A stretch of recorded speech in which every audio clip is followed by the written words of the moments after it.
we're going live. Do you want to call roll? Yes, I will, sir. Thank you. Roberta Abdul Salam. Robert Ash. I'm here. Garrett. Roderick Edmond. Bill Floyd. Present. Roderick Firestone. Present. Ryan Glover. Terry Griffin. Present. Frida Hardage. Present. Alicia Ivy. Present. Russell McMurray.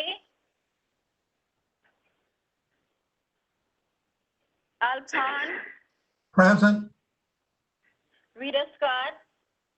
Present. Christopher Tomlinson.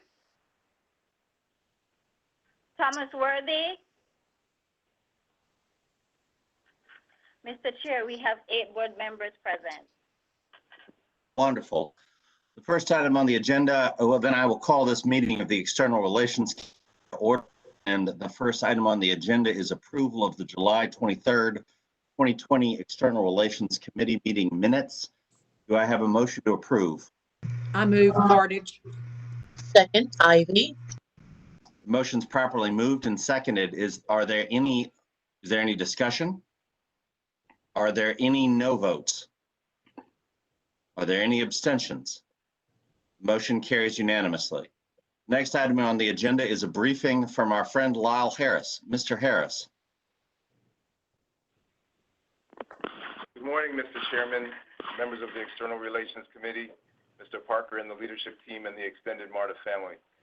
I have been working at MARTA for about 10 years on and off, and I've worked on some of the biggest, most important, and quite frankly, some of the coolest projects that MARTA has been involved in. But the one that I'm talking about today is the one that I think I'm most proud of, and let me explain to you exactly why. Next slide.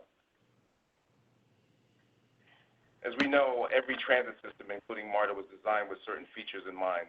It was supposed to provide convenience, proximity, and of course, mobility for people who are trying to get back and forth to their destinations, especially commuters who are going back and forth to work. At the same time, transit systems are often seen as safe havens for people who don't have a home to go back to, by those who are seeking shelter, just to get out of the elements. Those unsheltered persons often wind up on MARTA's system and generate complaints from our customers about their safety and security. The reasons for this are legion and fairly well known. MARTA has a lack of Metro Atlanta has a lack of affordable housing. The social safety net that should be there is not as robust as it needs to be. And of course, COVID-19 has made things worse for everybody, especially those who are part of vulnerable and at-risk populations. Some decision-making at Hartsville, the Jackson Airport on top of that, has made it so that MARTA was wound up being a dumping ground for people who didn't have anywhere to go. So we needed to do something. Unfortunately, next slide. Our leadership team recognized this fairly early on, and as early as 2019, our Chief Administrative Officer, Luz Guerrero, had started having some discussion with some key stakeholders in the homelessness community. At the board level, Ms. Ivy also got involved and had meetings with some Hartsville-Jackson International Airport officials. And our Chief Customer Experience Officer, Rhonda Allen, went on a site visit with, with some other stakeholders to Houston Metro's transit system, where they have a homeless outreach program. She went along with some folks from the Atlanta Downtown Improvement District, the Georgia State University Police, and the Atlanta Police Department to study how that system was handling its homeless challenge. Next slide, please. What we found as we've gone on this journey, what we found as we've gone on this journey is that MARTA is certainly not alone. A survey that was done back in 2016 found that every single major transit system that was part of this study, all 100% of them had issues with homelessness on their systems that was making it difficult for them to continue their operations and to provide a quality transit experience for their customers. Next slide, please. The survey also found something interesting that I wanted to share with you, that there was a sort of a learning curve that most transit systems seemed to follow as they began dealing with the homelessness issue. First, many of them sort of put their heads in the sand and said, you know, homelessness is not our problem. We didn't create this, and it's not our problem to solve. But of course, they were still having complaints from their riders who said, you have to do something, and that something usually wound up being law enforcement crackdowns on certain kinds of behaviors. And while that can be effective, it's somewhat limited. And what most of these agencies ultimately found out is that they needed to have law enforcement plus. They need to have law enforcement plus partnerships with social service providers. And next slide, please.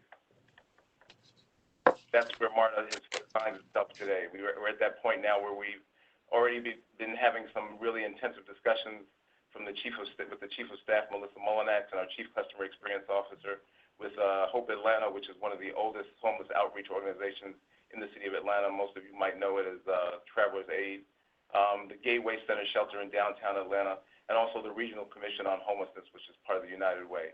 So we began having these conversations, and based on those factors and some of the work that we've already done, we developed a program that we're calling MARTA Hope, and it's focused on directly engaging the homeless folks who are on our system and on our property.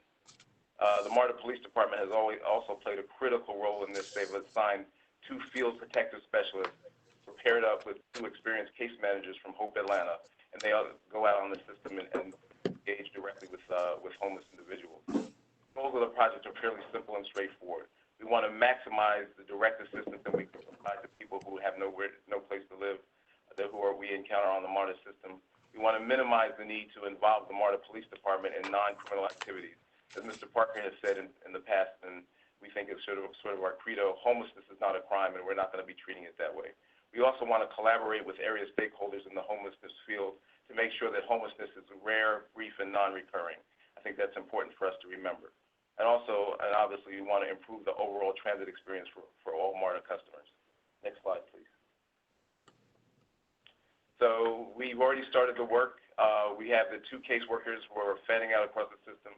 Again, they're accompanied by the field protective specialists. The teams are working 40 hours a week. 2 days a week are reserved for just doing administrative work.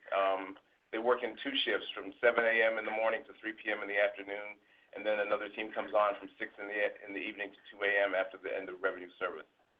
Now, again, the uniformed field protective specialists are a critical part of this effort. They don't carry firearms, but they are equipped with radios, handcuffs, telescoping batons, and pepper spray in case they need them as a deterrent. But more importantly, and what's critical here, is that the field protective specialists are trained in de-escalation tactics, crisis intervention, interpersonal communication, as well as cultural diversity. We're focusing on the rail system for right now because we think that's where the crux of the problem is at the moment, but we'll also be covering bus shelters and bus stops all throughout the system.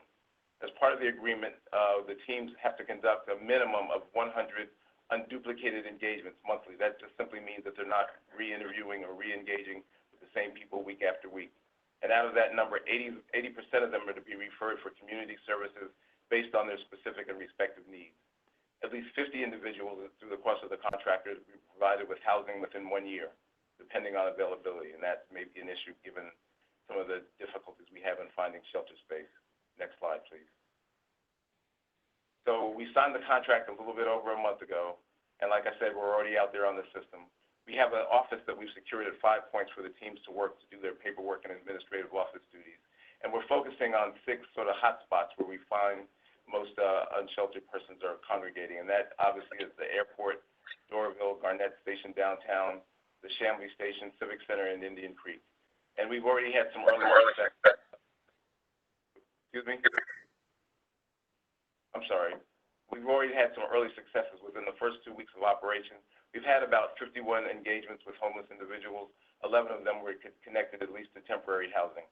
And we've also gotten some outreach. As you can see on the right, we've gotten some good media coverage from this effort. The city of Decatur reached out to us as a result, and they've asked the MARTA Hope teams to come out and do some more frequent engagements at the Decatur station where they're having some specific challenges. And the whole point of this is that we're committed to building these partnerships with our jurisdictions and other service providers in order to find some long-term solutions to this issue. Next slide, please. So again, we've made some early progress, but we have our work cut out for us. This slide just to give you an idea of what the scope of the challenge that we're facing. This was taken from a point in time, what they call a point-in-time survey, back in January of this year, and they found, and this is just in the city of Atlanta, they found that about 3,200 people are homeless on any given night, and again, just in the city of Atlanta. Next slide, please. The same survey looked at why people are homeless and looked at the demographics of the homeless population, again, in the city of Atlanta. About 30% of that population has serious mental illness problems, and another 30% has substance abuse issues that contributed to their homelessness. And the demographics also tell a stark story. About 88%, of the people who are homeless are African American. About 9% are white. And that just gives us an idea of the population that we're dealing with and the challenges ahead of us. Next slide, please. So like I said, we have our work cut out for us, but we've already hit the ground running. We're coordinating with local jurisdictions to come up with station-specific plans, and our government relations team is going to be involved in helping us do some of that work. We're also going to be producing a training video that will be used by the MARTA Police Department so they can know better how to handle homeless people and treat them with dignity and respect and connect them to the services when they encounter them on the system. We're also developing some collateral material to help our customers and our employees. One of the things that I was most encouraged about and I'm really proud of is when this program was announced and we shared it with the rest of the staff, many of them came forward and said, we want to help, we want to do something. In fact, some of the pictures in this presentation came from MARTA employees who said they wanted to get involved. And again, we're looking to deepen relationships with local and state service providers and other stakeholders, and we want to gather and analyze the data to help evaluate the project performance, and hopefully, if we can, expand it as well. Next slide, please. Before I close out, I just want to say give a quick shout out and say thank you to our project partners. I want to mention specifically Jack Smythe and his team at Hope Atlanta, Jeff Smythe, and his team at Hope Atlanta, Gateway Center Homeless Shelter downtown, Protif Bizwaz at the Regional Commission on Homelessness, and Catherine Marshman for the Partners for Home. They have been really supportive, and we're proud to have them on board. Next slide, please. And this is my favorite slide. This is a team of folks who are the boots on the ground and the real heroes of this effort.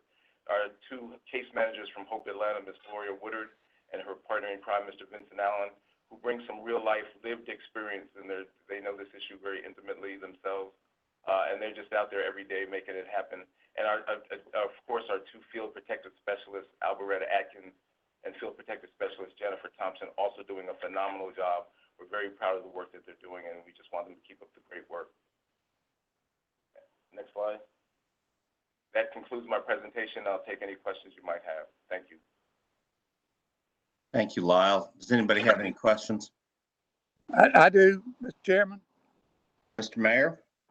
Well, as somebody who has dealt with this problem from a local government, I'm feeling some hope at what we're doing here.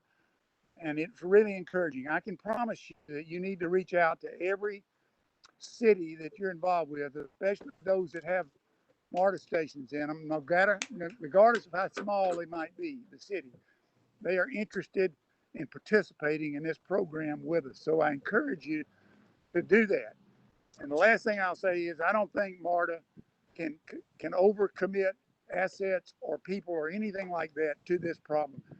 This is very encouraging, very hopeful, and it gives us some reason to think that we might be able to make a difference in this tremendous problem.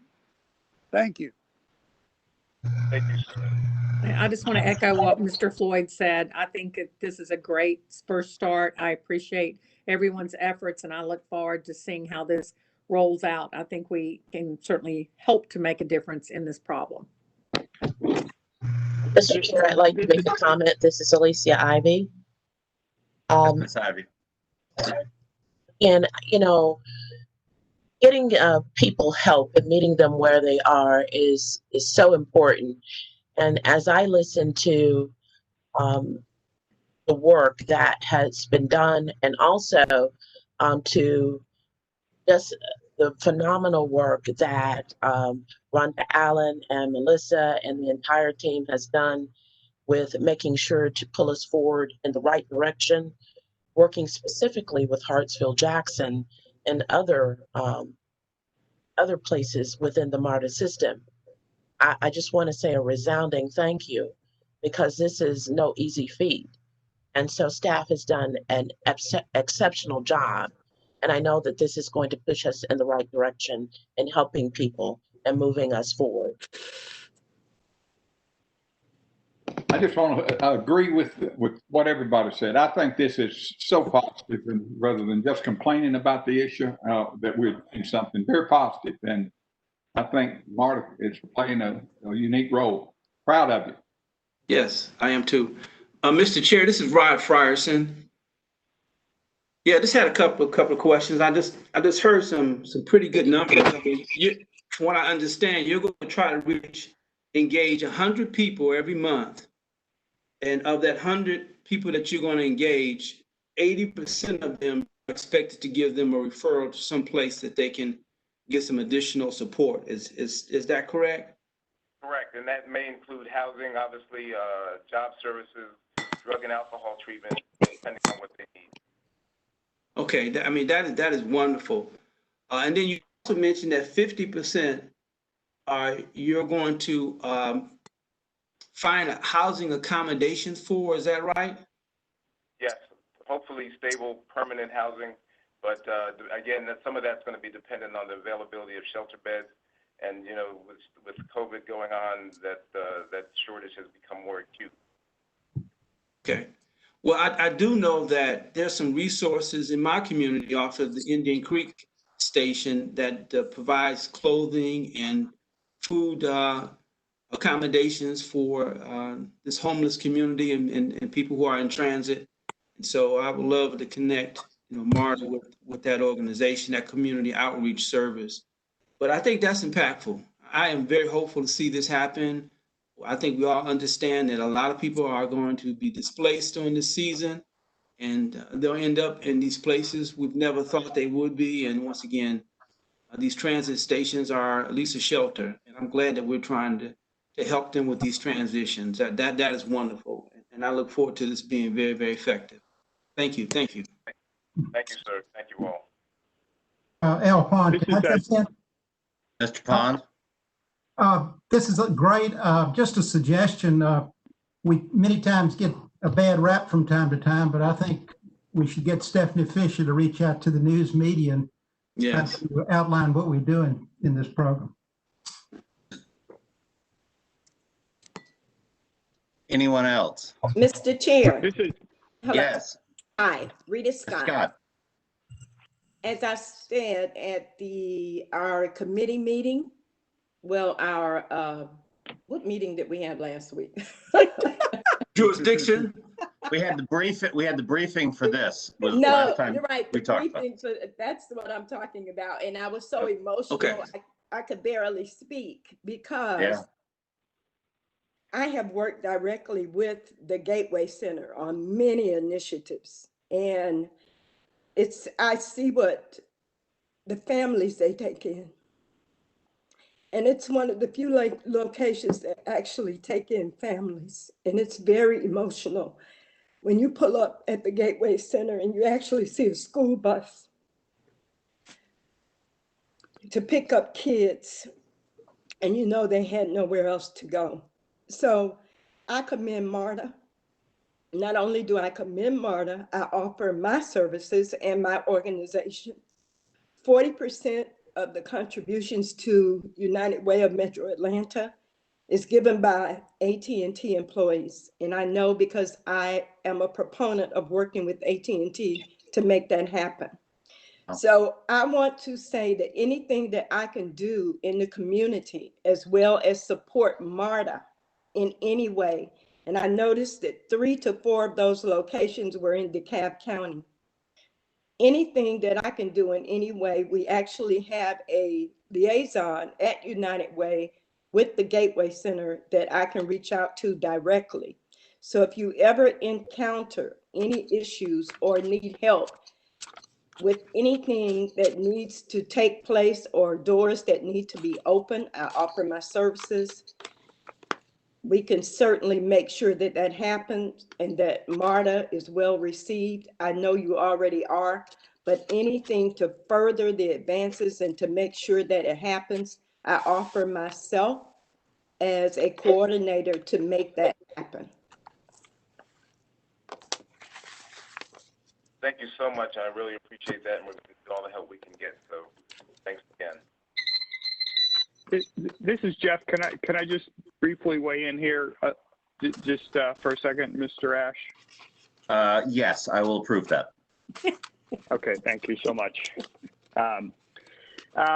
You know, first, thank you to the board for your overwhelming support. You know, we truly appreciate it. It's heartfelt. More importantly, thank you to staff. I think, you know, what you've heard today is, you know, is the sentiment of many people at MARTA. We've mentioned a few of them in the presentation, but there's a whole lot of staff who are committed to doing what we can do to deal with homelessness. We did hear a question around reaching out to the cities. That is underway, and an important piece of this program. I want to underscore that although we're using Hope Atlanta, who tends to be Atlanta focused, this program and the use of these caseworkers is not limited to the city of Atlanta. We're touching all of the communities. Like, for example, we know that just because we run service directly from the airport to Doraville, after 9 o'clock, Doraville tends to be a place where you know, the MARTA system tends to move a homeless population. So we've got a responsibility, and I've spoken to the mayor of Doraville around this, and we need to continue to move that. I know there's been a focus in Decatur very recently, so we've got a lot of good work to do. And then thirdly, you know, we're calling this a one-year pilot program. We have complete confidence that it's going to be successful and is going to continue.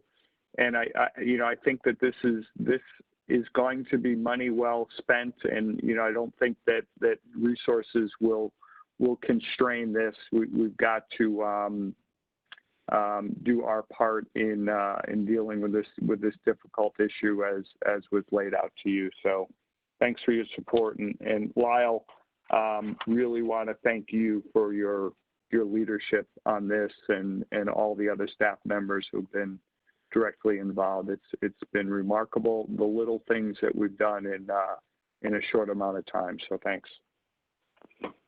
Thank you, Mr. Parker. And I just forgot one little postscript, another bit of good news. We think apparently a private donor has reached out to the Atlanta Community Foundation, and they are expressed interest, and I think I'll find out about the details of it later today. They want to provide some contributions to help support our efforts. So I'll keep you posted on the progress there. Mr. Chair, may I add, this is Rita Scott. Yes, Ms. Scott. I'd like to add thanks for being proactive in sensitivity training for the MARTA police. I think that is a great idea.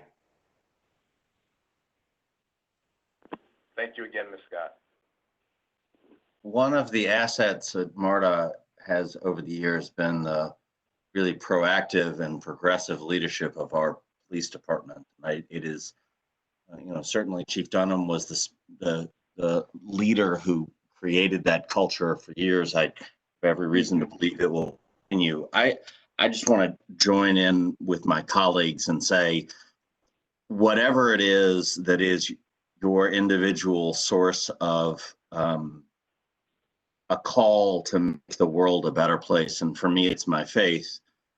Everybody on this call is incomparably blessed by any objective standard compared to our neighbors in the region, compared to the state, the world. And it is a wonderful thing to see us using those blessings to make our corner of the world a better place, and to speak in religious terms, to look after the least of these, or at least the people who are temporarily in those circumstances.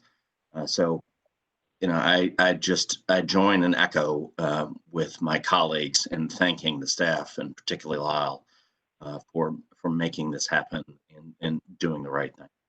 Thank you.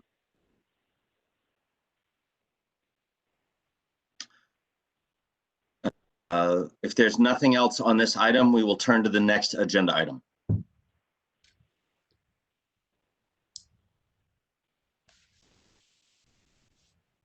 Adam? All right. Well, good morning, Chairman Ash, Mr. Parker, Mr. Flood, and members of the committee. So I last presented to you in November about my intent to launch the MARTA Heroes video series, and today I wanted to bring you an update now that that series is well underway in the era of COVID-19. Next slide, please. So my original concept for the MARTA Heroes series was relatively simple. It was to tell the stories of our workforce in an authentic and believable fashion in order to humanize the MARTA brand. This would also give customers a valuable behind-the-scenes look at our transit operations, and also it would recognize our employees and help hopefully improve overall morale, retention, and recruitment efforts, which in turn will help improve the customer experience. Next slide, please. So prior to the pandemic, several stories had already actually been completed but not yet released. Some of our initial episodes focused at the time on the recruiting needs, which were positions for bus operators and bus technicians. However, these, like I mentioned, the series had not yet launched. Next slide.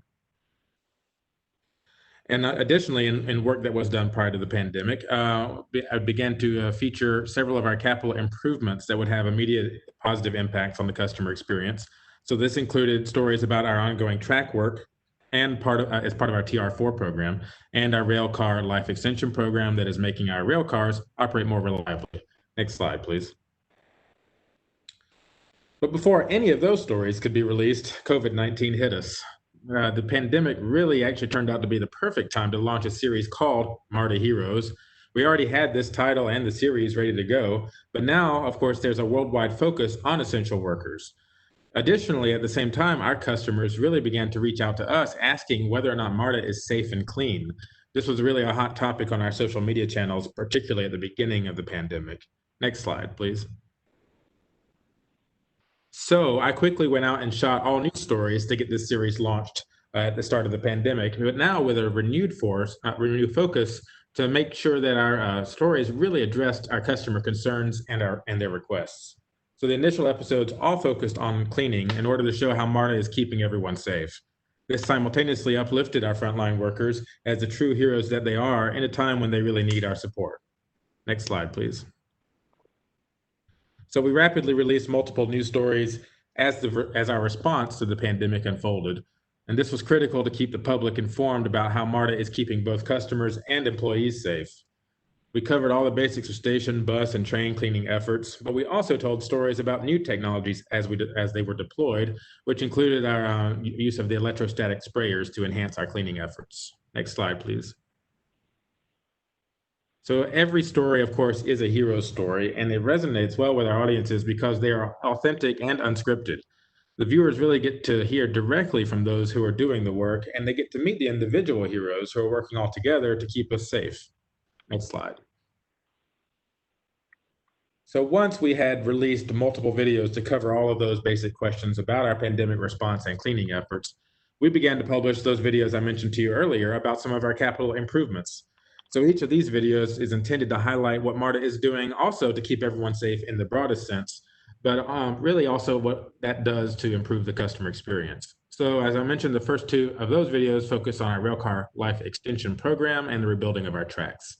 And of course, both of these aim to improve rail service for the customer. Next slide, please.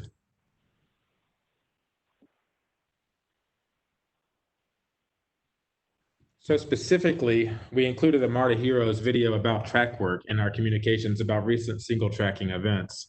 This helped to explain to customers what we do when we're single tracking.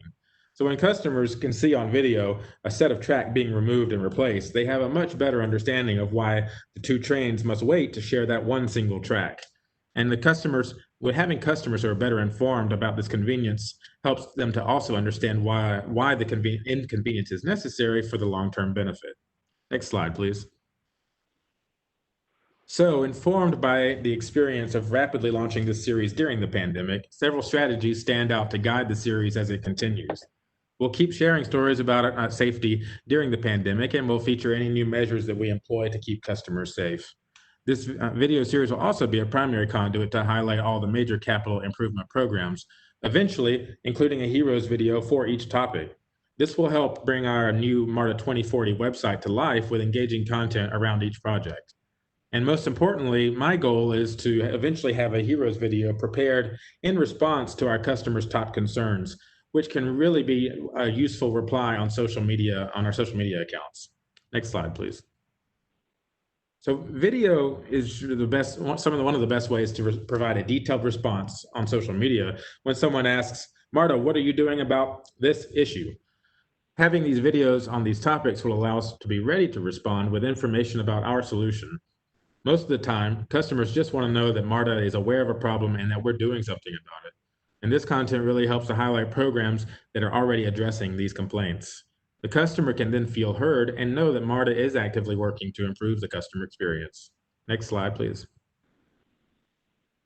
So here's just two quick examples of where customers have posted a complaint. On the left, you see a complaint about our aging rail cars, and on the right, a request for station cleaning. We responded with content about each of these topics, the rebuilt rail cars on the left, one coming off the flatbed truck, and on the right, our ongoing station heavy cleaning efforts, this one at Midtown.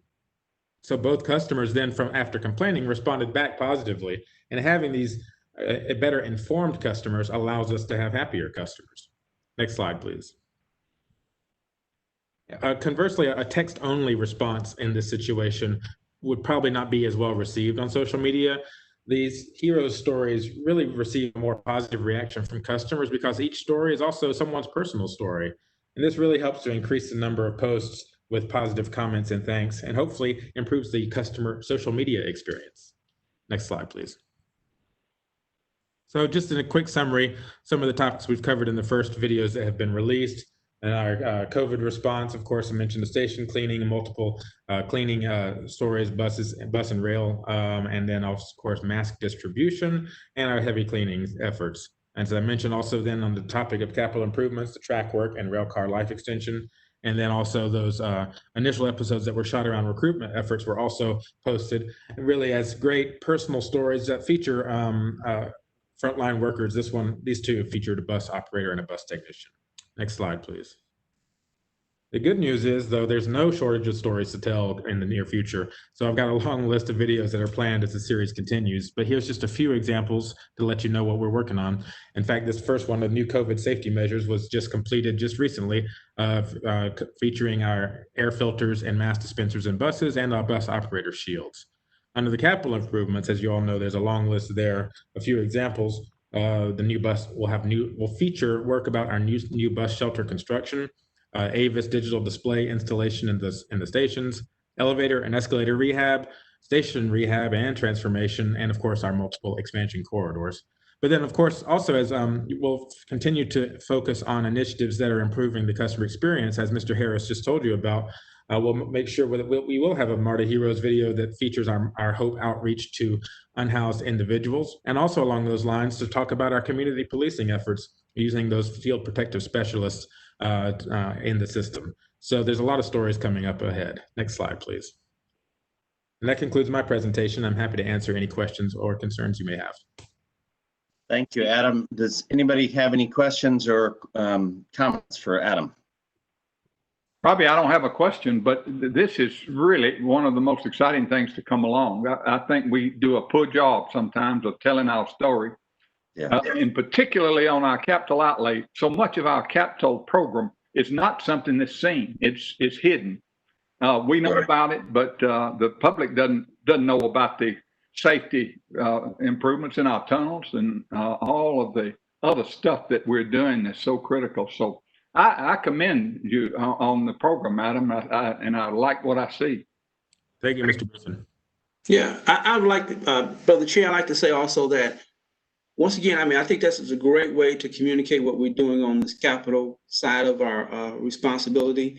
And I said, MARTA is one of my, they're one of my favorites that I have on my social media. And so I'm always looking at the videos on YouTube. And so it is great to see how much we are doing to, to make this transit safe and just let the community know what we're doing. And so when people have questions, I say, well, why don't you go and visit YouTube and look at some of the videos that we have? And it really does help them get an idea of what we're doing and proactively to do with all these issues that we have to face as a transit system. So, but Adam, I want to say thank you. I really enjoy the videos, man, and I watch them all the time. All right. Thank you. I enjoy doing the work. Mr. Chair, this is Rita Scott. I have a question. Yes, Ms. Scott. Is it possible that the videos will also be played at train stations so that those that ride MARTA but may not be as technical inclined or have YouTube, such as those that have aged in place, will also be able to view the great work that's being done by MARTA? Yes, ma'am. In fact, that Avis program I mentioned about the digital displays that are coming up in the stations will allow us to do much more conveying information, including video. In fact, back when we used to have those monitors in the train cars, we did have some of our old How Do You MARTA series that would show in there. But so yeah, that's going to be coming online, and when that does, we'll be able to put those videos out for even bigger audience. Great, thank you. I think that's a great idea. Thank you. Chairman Ash, this is Alicia. May I ask a question, please? Yes, Ms. Ivy. Thank you. Adam, thank you so much for the presentation. It was wonderful. And I have to say, this has been a very encouraging and wonderful external relations committee meeting today. Been very good.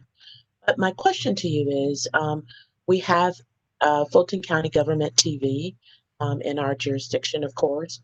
Will some of these highlights be shared with them so that they can highlight them on their media outlets as well? Absolutely. We plan to continue to work. I'm sorry, did I interrupt you, sir? No, we also have Channel 26, City of Atlanta. Yes, so Channel 26 has actually been running some of these. We've been reaching out to them and have a good back and forth sharing of content there. And I'm working to continue to expand that to all of our jurisdictions so that we can continue to share this message, because of course, a lot of these stories are going to be useful for a long time. They're not just one-offs. And the more we can amplify that content and get that message out there, the better. And that's a wonderful way to do it. So yes, we'll continue to work to get in contact with Fulton County Government TV and all of our jurisdiction local TV. And of course, also I do create what we, in the media version, we call the clean versions of these that can be released to the news media, because if they would, these the videos I make are packaged with music and titles, but we can also provide that as a clean version. So if they want to pull B-roll and sound bites for news stories, it's also easier to do. So yes, part of my strategy is absolutely to make the content as universal as possible to reach as many eyeballs as possible. And to build on Jerry's point earlier, and I think we talked about this a little bit at the briefing, one of the values of this is to talk about all of the capital work that we do that is just, if everything goes right, we never talk about it again because it's safety stuff, tunnel ventilation, et cetera.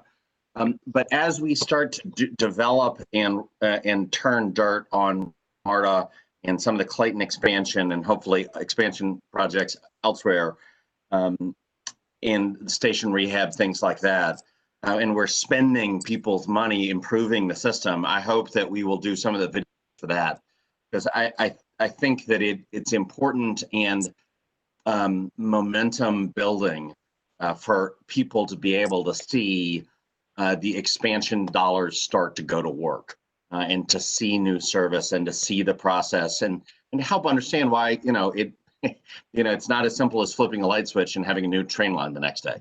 Right. Sequence behind the scenes work is being done. Yeah. All right. Robbie, I'd like to go back to something Mr. Frierson said, and I think it's something that I forget, but perhaps we should put some placards in our trains and buses to remind people to that YouTube,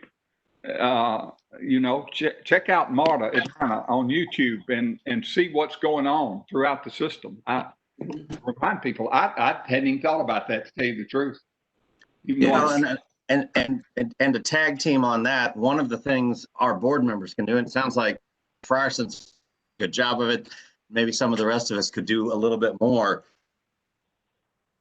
Staff were to give us links and other ways to distribute these videos to or stories to our networks, whether on LinkedIn or, for those of you who Facebook or God forbid you tweet, it strikes me that all of us can do some of the promotion of the good news as well.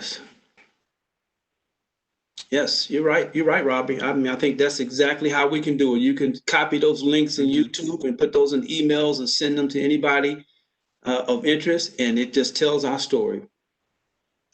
Yeah. That's a great idea. Thank you, Mr. Frost. Yeah.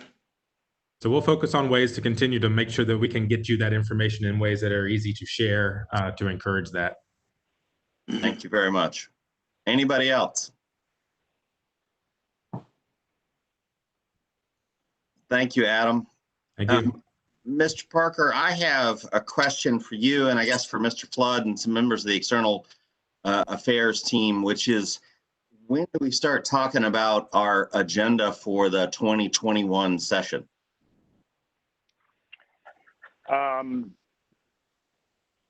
I think we should, schedule something sometime this month as a kickoff conversation. We clearly want to, and internally, staff-wise, we've been having some conversations with our staff as well as with our consultants that we've been using to formulate a good strategy around the Uber and Lyft money. I think that's going to be an important part of our strategy coming up.